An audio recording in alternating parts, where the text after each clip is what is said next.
Oh, God. But there is no happiness for this new year. You that should have been that should have been the Out theme. before the new year, so we can be clean. That it's dead, it's gone. We don't have to think about it ever again. Actually, a good point is we'd be doing this before the new year, meaning that the tail end of the year will seem so horrible in comparison to the beginning of the next that the next year is going to feel great. So Yeah, we're tune gonna in and bring feel us. good about years to come. Shut up! Shut up! Stop jinxing it. I will gladly hex this I will, jinx. dude. I will hit you with a spike bat. Stop. They call me Jinxie for actually they No, don't. I will fly up to Vermont. Good luck. All right, so while What about since we're Darren? getting into violent protests here, let's go ahead and move on to the actual topic of discussion: Seaquestria and Beyond, the latest release in the My Little Pony collectible card game. Ooh, boy, more merch that I'm going to buy and then not open for a really long time. I still have boxes of cards I need to open. I am terrible. Well, you still got some time here. Right now, only the pre-release has come out, and luckily, the actual sets have not been released yet. To my knowledge, along with that, there actually is more to come, but we haven't had a chance to look at it yet. We've only had a chance to look at the main game. So, let's go ahead and get into this. Now, Seaquestria and Beyond, obviously, is based off of the My Little Pony movie. Now, what made this really interesting this time around is usually there's about a 6-month gap, more or less, between the sets. Except the last set, where there was actually a long gap before the Defenders of Equestria set came out. And then a few months later, this came out. So it has literally basically shot out of nowhere. Granted, now has not been officially released yet. We just had the pre-release, so we just got a little bit of an early taste, and the rest of the cards are soon to come. Now, Seaquestria and Beyond, of course, again, deals with the movie, but it also deals with some of the propaganda based around the movie, and it also is the return of two-player card specials. So if you've always wanted to invite your friend to play, never had a chance to do it, there should be a 2-player pack set that's due to come out, but has not yet. So, my prerogative here is to talk to you all about the entire pre-release, as I was there for 2 different pre-release events. One of them, I got utterly destroyed. The other one, I almost utterly destroyed. And I will admit it's because I did not know the rules of the entire game, because they have changed a little bit. Or else I would have been completely unstoppable juggernaut of death and destruction. Which was kind of funny. This ain't the X-Men. On to that, they do have new dog tags along with the card set as well. Yes, and I will be getting into that as well. Let's see. I noticed AJ is missing from the... Oh, what do you know? AJ is missing from the mat. Technically, this isn't a mat, though. This is a poster. But, yeah, AJ is missing. I think they did make themed mats though that they were selling at BronyCon. Oh, they were. Oh, God. They were Yeah. making some mats that they were selling at BronyCon. I even bought one of them. I Hey, did too. Hey, Circuit, you just gave me an idea of commissioning somebody to do like AJ is missing, but in the cover of Mario is missing. Just have a little Apple Bloom as Luigi. I love that. Do it. I might help you pay for it.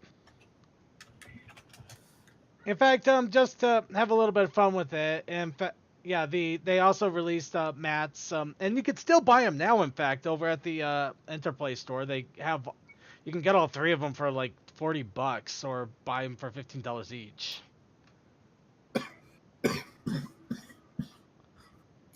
There we go. But yeah, the mats are pretty cool there. You also got posters. They got posters and they got mats. They're both the same images. Anyway, moving on. So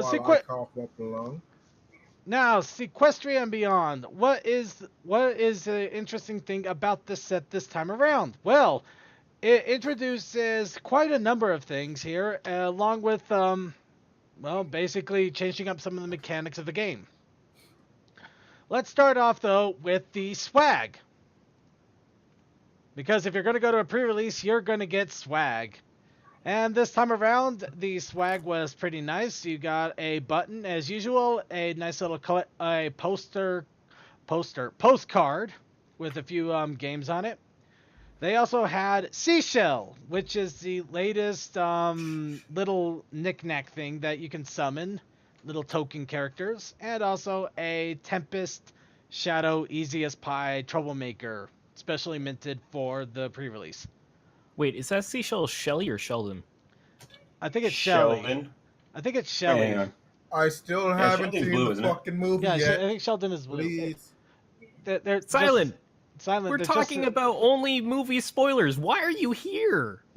In all honesty, a lot of this is going to be related to the movie. All of it. Well, It's excuse based on me. the movie. Sorry, Excuse me. I got to go destroy a factory. go for it, man.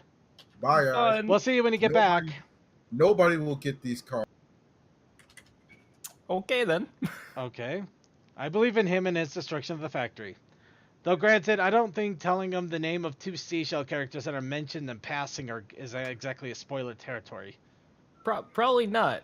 No, but in future reference, or not, well, I guess it's vaguely future reference from this point on, to anyone who is listening now and has not seen the movie, you might want to stop listening for like a little while we talk about movie spoilers. Yes. Because this is vaguely very movie spoiler. It's not even- about the movie. It's not even vaguely. This has scenes from every part of the movie, characters from every part of the movie. Yes. This is based I literally completely watched the movie around the last movie. Saturday. Okay, so you're good. If you're not worried about spoilers, then go ahead and continue on. But in all honesty, if you are worried about spoilers, the movie has been out for 2 months. It's due to be released digitally in a couple of weeks. What are you doing? Wait, is it? Oh, Yeah. sweet. Yeah, it actually is due to be the 16th digitally, and then a physical release about January 3rd-ish. So we all more Lionsgate has more movies that need to be produced that were better received and released earlier in the year. Well, I know I need to buy an iTunes next. Actually, you could go ahead and Maybe. play this even before you watch it. I know plenty of people that never watched the movie and they played the card game without an issue.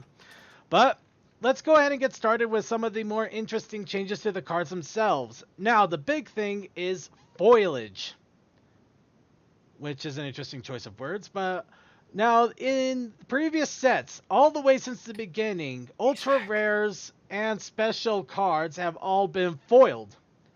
Now, apparently with this set, they decided to forego the foiling, and instead they have basically put an, a tin stamp? Well, a stamp on the more rare cards. Now, it's a little bit hard to see here, so I did get a closer shot. You can see it right here with this one.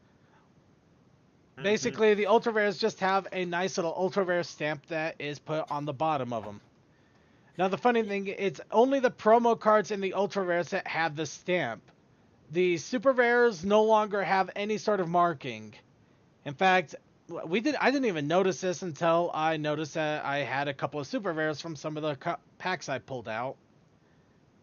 So, the super rares you can completely miss out. The ultra rares only have a little bit of tin stamping, which admittedly is a little bit disappointing to me. It was always so much fun just to go through the different packs and then suddenly big shiny bright thing to show you the awesomeness that you just managed to get out of nowhere. In fairness, though, I've never really been a huge fan of the look of foil cards. They're nice, but I mean, sometimes you got a nice graphic on a card and you just wish it wasn't foiled, you know? You just wish it didn't have that metalliciness. It's just like, it just would look nicer as a flat. So it's an interesting experiment, I'd say.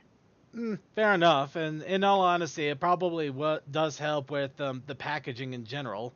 Especially since apparently the packs that had foils in them actually weighed more, and people have figured that out the interesting way. Really? I didn't know that. Yeah, there was actually some people that heavily collected the game. They, of course, didn't abuse this, luckily, but they were able to weigh the packs after they bought them and were able to tell which ones actually had foil cards and everything. So it was crazy.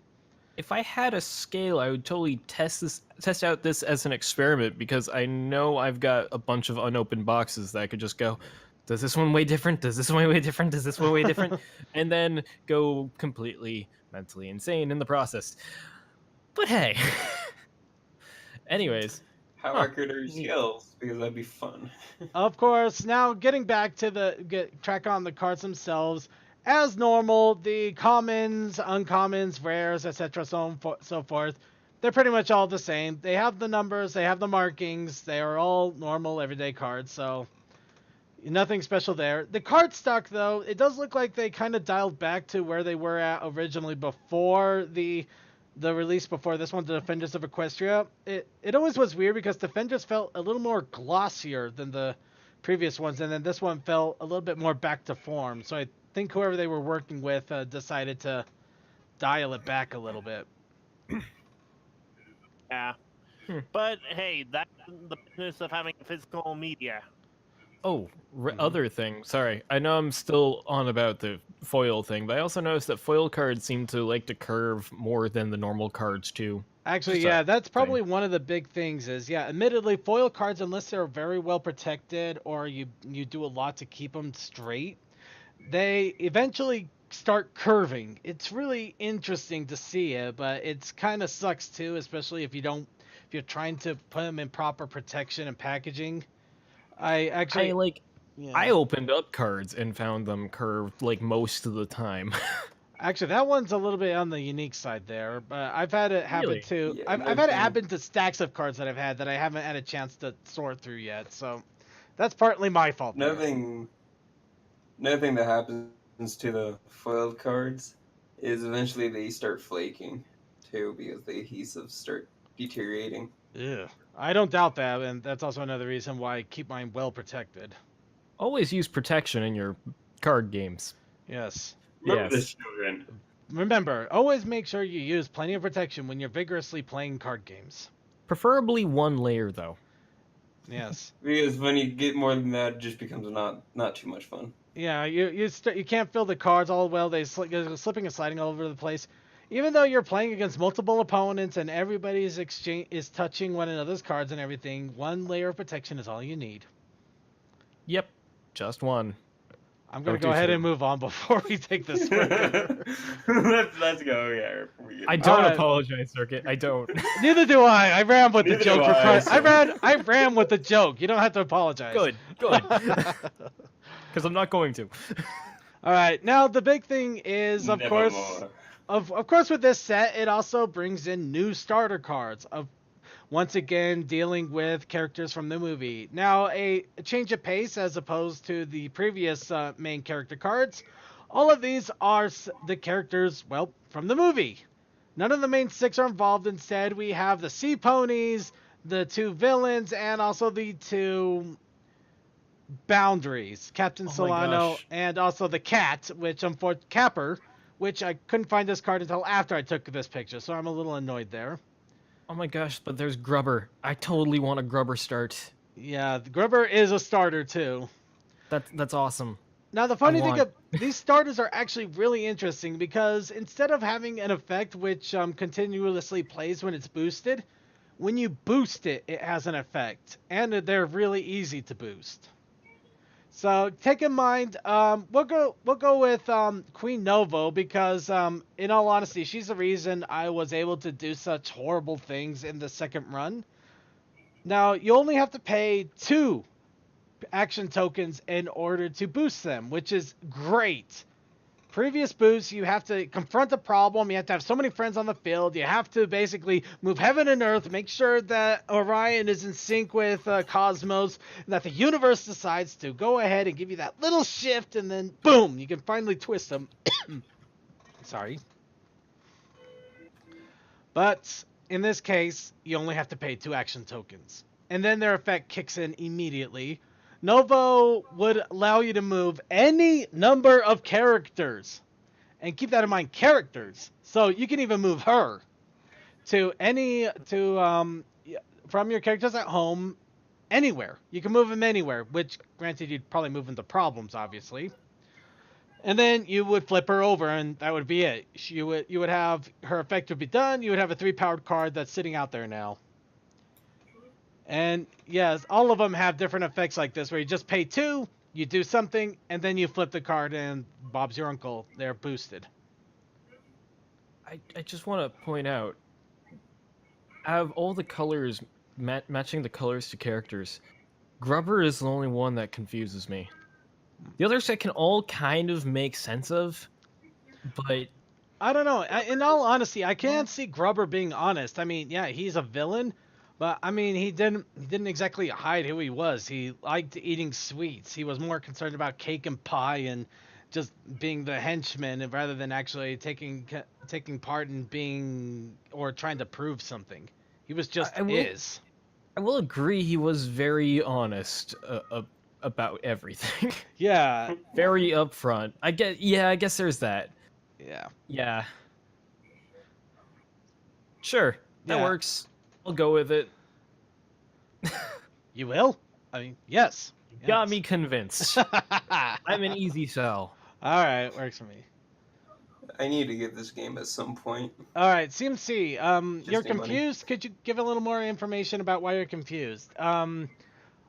Okay, vaguely creepy. Well, no, DM12 is quoting, "Oh, Captain, my Captain." I have no idea. Let's see, Little Pebble. So we gave this card a busted ability. Actually, it's not. You can only do it once. If you could continuously do it over and over, that's something. But considering how many times I've seen people literally move entire armies with just a few action tokens, Queen Novo just takes out the middleman a little bit for one turn, and that's it. But let's see here. They're supposed to that the people saw and play test and see how they could fix it. That's right, robot voice. Maybe. I don't know. I'm not sure what he said. Something about fixing something. Yeah. All right. New card fix old problems. Right. And with Chaos Sakai, admittedly, yeah, the card game is becoming a little bit harder to find nowadays. You might have to go online and order from different websites, or see if you have a more locally owned card store and try negotiating with them about bringing in cards or something. But yeah, it's a little bit harder to get nowadays. It is not burned out, but it's definitely gotten quieter than it has been before. It's not like one of the big 3, so it gets more difficult. I can't lie. Not that I would. This is still a fun game, and we got the fandom behind it. It's a fun card game. It is. Along with this, the card game also introduces more colorless again this time. And, of course, the colorless have more interesting abilities this time around, which allow it to be any color of your choosing. Granted, one of them, you can basically boost it. Actually, this is great because it also introduces one of the effects, which also I took ridiculous advantage of, the Traveler effect. But we'll get into that in a moment. The colorless ones have the great boon of being able to make colors. So the Cluj Town Citizen and the main 6, you could actually make them any color that you wish, dependent on if you played the card effect. So especially for the booster tournament that we had here, it made things a lot easier to get some of the multicolored cards out, especially since some of the ultra rare cards are now 3 colored requirements. Case in point, there I think that staff would have been perfect. No, but Celestia is. You can see Celestia there at the top right. She actually requires 3 different colors before you can actually summon her, which is a far cry different from the 2 that was the max at the time. At this time. Here's another question: aren't those the elements that we saw in Princess Twilight, and associated with her and the elements of harmony? Oh, well, yeah, they're the same colors as the elements of harmony. They always will be. Though her 3 from in Luna wields them. Oh. Actually, I don't know about that. If they paid that much attention, that'd be awesome. But in all honesty, I don't know. But Luna is in the game, and she uses the other 3 colors, so who knows? Well, I'll leave that one alone for now, though that's a little more speculation than I care to admit. But yeah, along with this, as I mentioned, you can see on the main 6 that they have Traveler, which can get ridiculously broken ridiculously fast if you know how to abuse it. Essentially, every time you move the card, you may put a +1 power token on it. So all you need to do is get a few of these out, just start shuffling them around back and forth, and you can instantly power up a card really, really fast. In fact, the one Traveler card that was basically the scariest Traveler card in the game for the pre-release was Derpy. Derpy was Wait, I'm listening. Derpy was a cheap card. Let me see if I can find this here. I think Pony card might still be up here. Let's see, like everything else, Deppy is most overpowered and awesome character.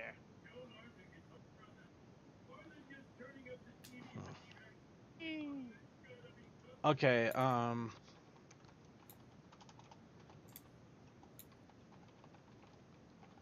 Weathermer. sorry, give me a quick second here. I'm trying. I actually forgot. No, it was Pony Head, not Pony Card.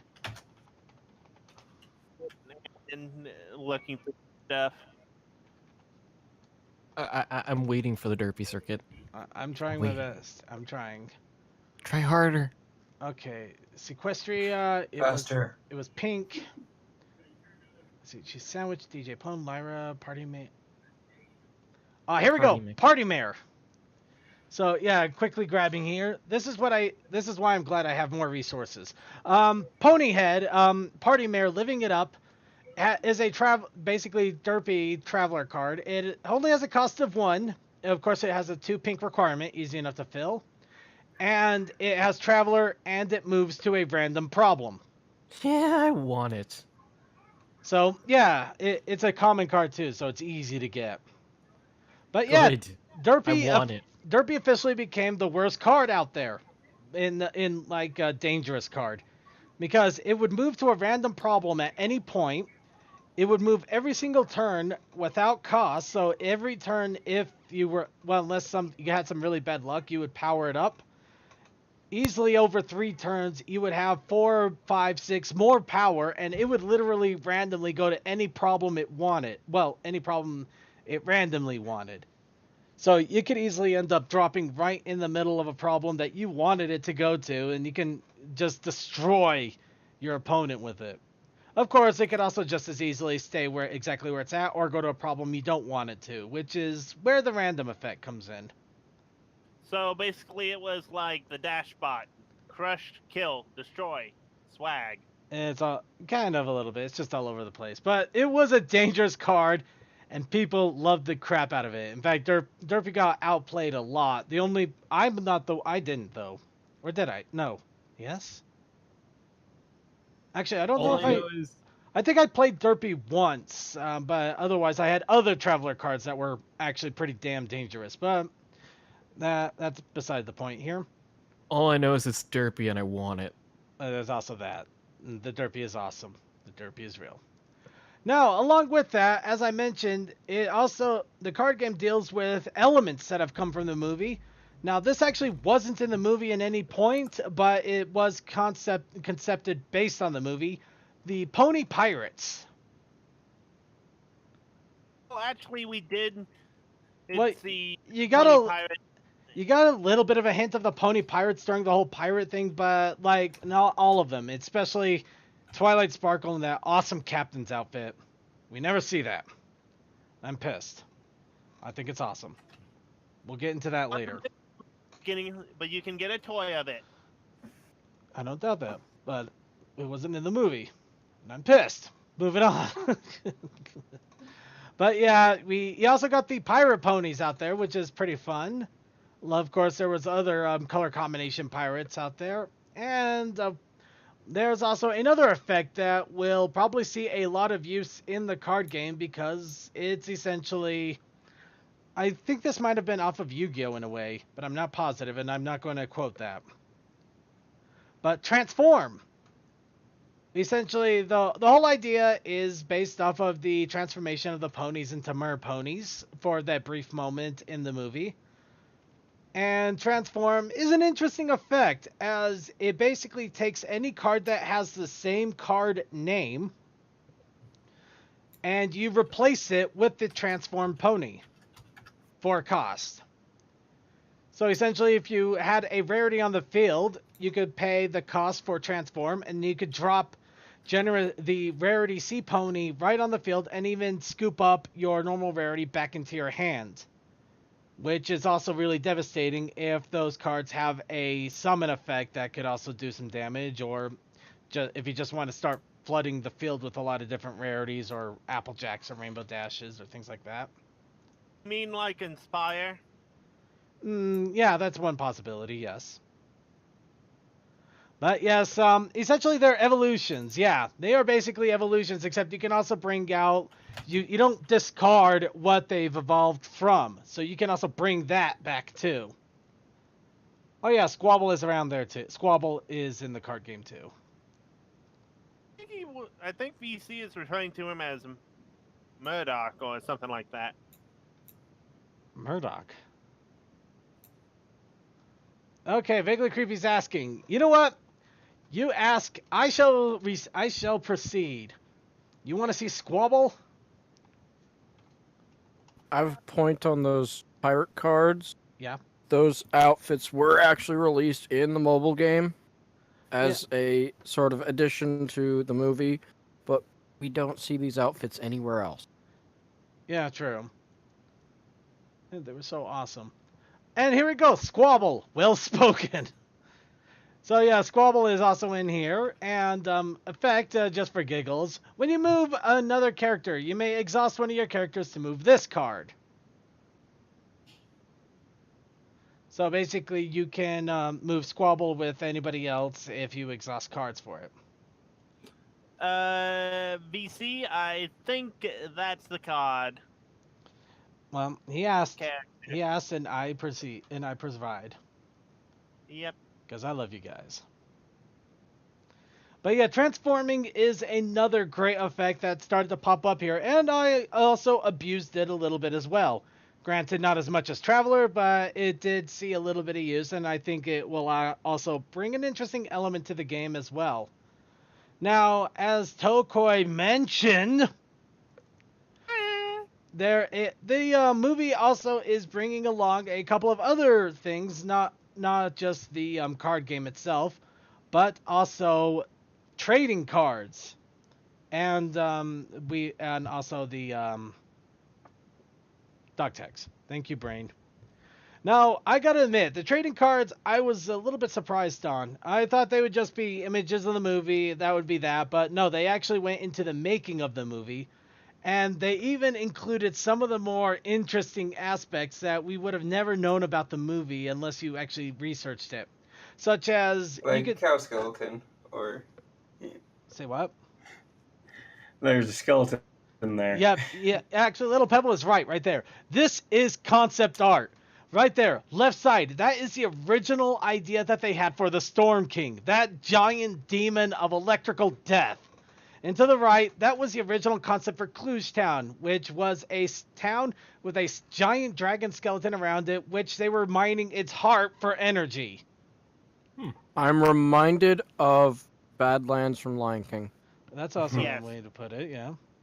But yeah, now, real quick, wasn't a lot of this stuff also covered in the Art of the My Little Pony movie book? It was also, it's also covered in the Art of My Little Pony movie, but it's kind of fun to have it in the book and also be able to get trading cards of this stuff. True. Yeah, I actually don't remember if the concept art for the town with the skeleton. I don't remember if that was in there, but I only just kind of briefly looked at it, so it's probably there. It probably is. I know it was talked about somewhere else, or I wouldn't even known it. Okay, I love some of the concept for Tempest. I thought it was so cool looking. Yeah. Tempest. Yeah, the original concept for Tempest was a male stallion with covered completely in armor. You can see the concept right there. Also, the various stages of the Storm King too. He went through several stages. He was at one point supposed to be a. I completely forgot the word. Damn it! I wish I was better with mythology. Demigod. No. Oh, It begins with an elemental. Oh, Yeah. an think. actual elemental force. Yeah, I could see that considering that whole beast thing of lightning there.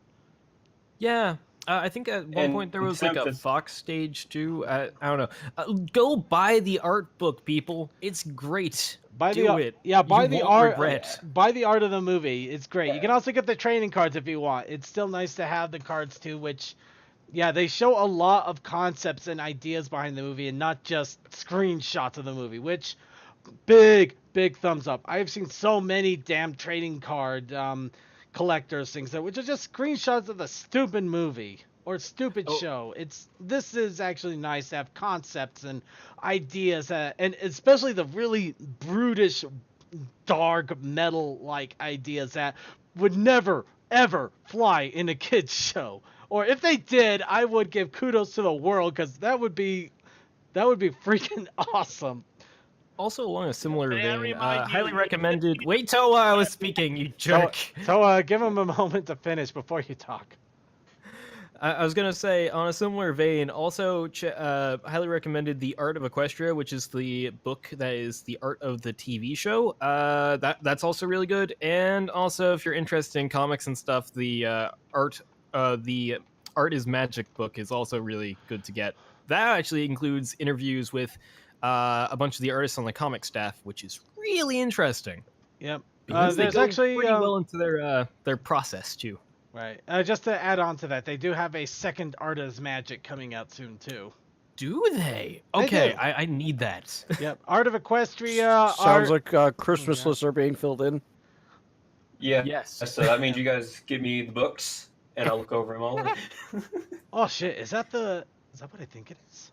So unintentionally, we are giving gift ideas for the Brony in your life. Oh, Congratulations! You don't have to work as hard. oh damn! Especially for the poor and struggling college student. What did you find, Circuit? I found out that they actually officially released the highly detailed artist coloring book for My Little Pony. Oh yeah. Yeah, very highly detailed, delicate pen and ink illustration things that you can work with, which is I already actually struggled made to- for adults. It's actually made for adults.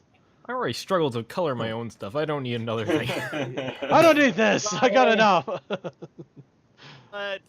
Guys, the possibility of some of the concepts being reused in either season 8 or Are near impossible. Do you know how honestly Hasbro would have to lose their mind to do some of the concepts they thought up there?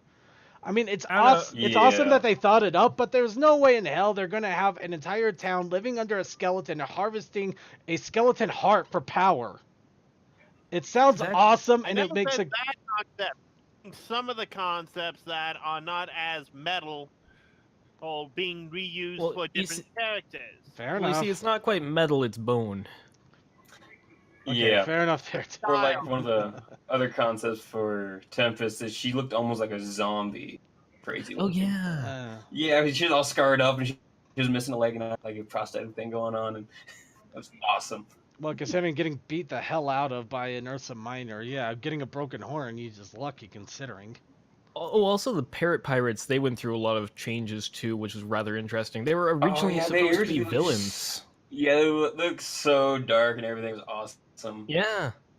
And I like what they ended up doing, but at the same time too, just looking at the concept art that they had towards the beginning, it's like, whoa, that'd be super dank as well. All right, well, let's jump out last little bit of merchandise here for the movie. And as mentioned, yes, dog tags. So you can see that I have 3 different dog tags here. I managed to acquire them throughout the different pre-releases, Rainbow Dash Pinkie Pie and Twilight Sparkle. But you can also see the little pamphlet there for all the different dog tags they're coming out with, including the Pirate Pony dog tags. Which, again, wish I had. Don't. Sucks. But yeah, they Enterplay is going full bore with the movie, and they are releasing a lot of stuff here. Unfortunately, Awesome to hear. as I also mentioned, this is just for the pre-release stuff. Most of this is not officially out yet. Some of it is, though. The dog tags are, but I think the dog tags and maybe the trading cards. I think I heard something about somebody selling the trading cards recently. Or that might have been season 1. I'm not sure. But in any case, we could go into this forever. What I'm going to say right off the bat, just to sum it all up, the set was good. It was a lot of fun. I recommend trying it out, especially when they come out with the 2-player versions, and I think you guys would have a lot of fun with it if you enjoy playing the card game at any point, or you even want to learn it, because now's as good as time as any. Because I don't know how much longer the card game will last, but it's best to enjoy it while you can, while there's a lot of people still playing it, right? It seems to be going pretty strong right now, I'd say. It's a little weaker than it was, but it's still going pretty well in certain communities. Reach out to Well, that's people. You might be surprised who out there is still playing it.